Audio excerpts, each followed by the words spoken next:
Réponse d'un dipôle RL à un échelon de tension. Première étape, de quel matériel avons-nous besoin?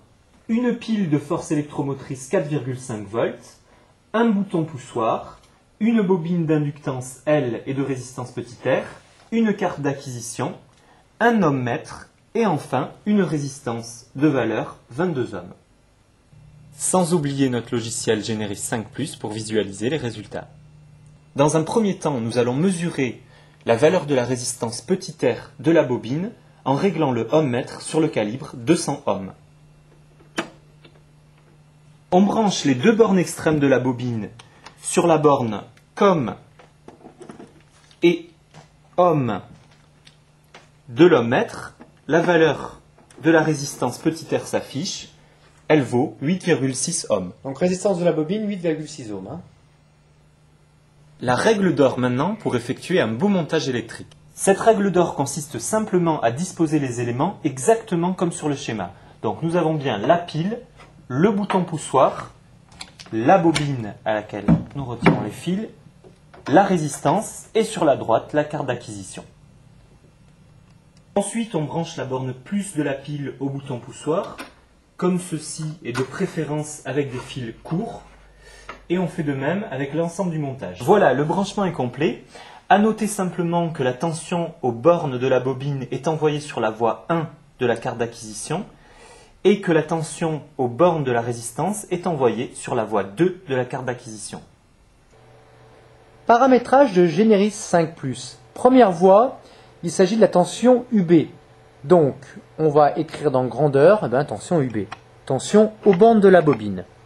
La mesure de la tension dans la bobine est de 0 volts actuellement, puisqu'il n'y a pas de tension à ces bornes. Ensuite, deuxième voie, la tension aux bornes de la résistance. On va la noter comment? Donc on va dans grandeur, et là on note UR, tension aux bornes de la résistance. Il n'y a pas de courant, donc la tension aux bornes de la résistance doit être égale à 0 volts. Paramétrage de l'axe des temps. Eh bien, ici je vais à fonction temps. La durée d'acquisition, je vais prendre 10 millisecondes. La synchronisation va se faire par rapport à la voie 2, tension borne de la résistance. Dès que la tension borne de la résistance sera supérieure à 0,1 volt, eh bien l'acquisition va commencer. On lance l'acquisition en cliquant sur damier. La boîte de dialogue lancement de l'acquisition s'ouvre, je clique sur lancer, j'appuie sur le bouton poussoir et on obtient la courbe UR en fonction du temps et UB en fonction du temps. On veut visualiser les variations du courant I au cours du temps, donc on va supprimer la tension UB en cliquant dessus et ensuite on va aller sur l'icône de traitement des données. On clique dans grandeur, on met petit i pour la tension. Ici, égale à quoi? Eh bien, tout simplement, c'est la tension UR divisée par la résistance qui vaut 22 ohms, car vous savez que UR égale R fois I, avec la résistance de 22 ohms. Et dans unité, on n'oublie pas de mettre qu'il s'agit d'ampères. On met grand A d'ailleurs pour ampères.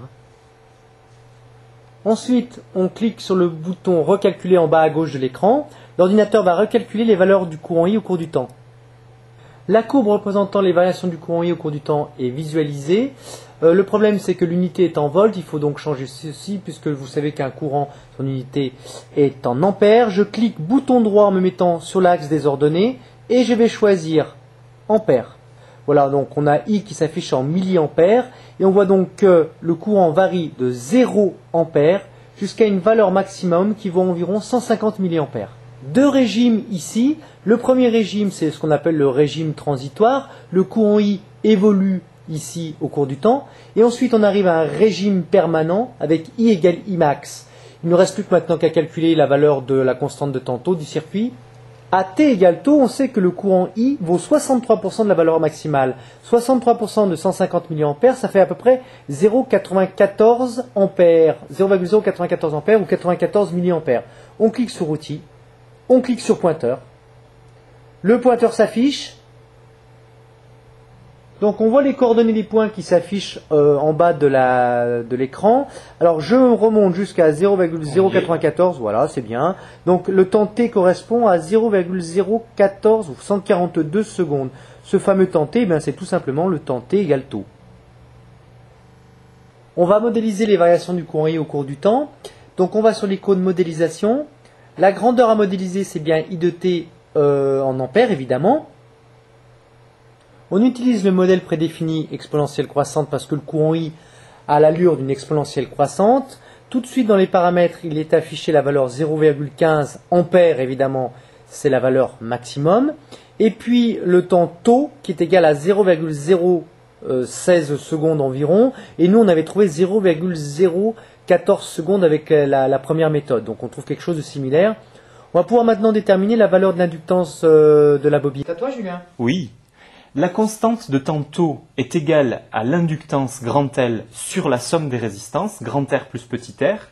Grand R est égal à 22 ohms, petit r est environ égal à 8,6 ohms. Tau, nous venons de le mesurer expérimentalement, est égal à 0,015 secondes. Donc l'inductance grand L est égale à 0,046 Henri. C'est rigolo ça. Alors deux remarques importantes. La première, c'est que la bobine s'oppose à toute augmentation brutale de courant dans le circuit RL et également de diminution brutale. Donc la bobine s'oppose à toute variation de l'intensité du courant. La deuxième remarque, eh bien, elle découle de la première, c'est que tout simplement, lorsqu'on a un circuit RL, eh bien, le courant ne peut présenter de discontinuité. Ce qui est par contre pas le cas pour la tension UL égale LDI sur dt, qui elle en présente. C'est exactement le cas inverse pour le dipôle RC. Rappelez-vous,